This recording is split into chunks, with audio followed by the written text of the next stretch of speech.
Ketikan ketikan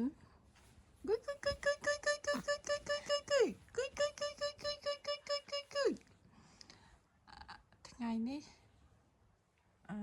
កតិគុណមកអាយុ2 ខែជាងហើយ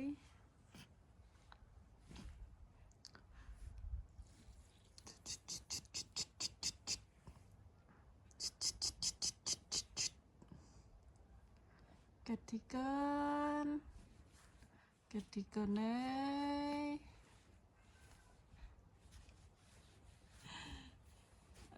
Peekaboo Peekaboo Peekaboo Peekaboo Peekaboo នៅថ្ងៃនេះថ្ងៃទី22 23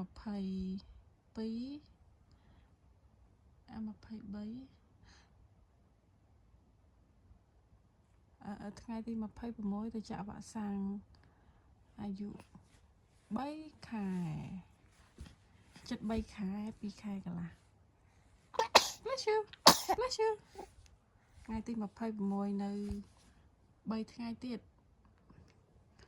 3 ថ្ងៃទៀតទៅចាក់វ៉ាក់សាំង2 ថ្ងៃទៀតថ្ងៃអង្គារថ្ងៃពុធថ្ងៃពហុចាក់ថ្ងៃពហុទី26 ខែម៉ានកូនអូផោមទៀតឃើញនៅខែ3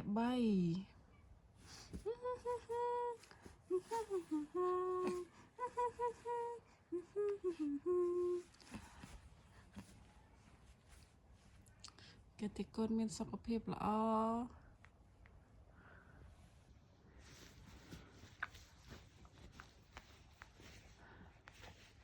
កតិគុ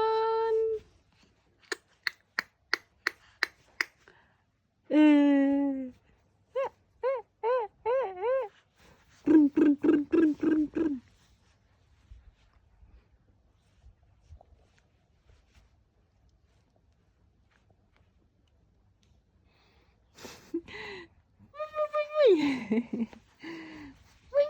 វិញ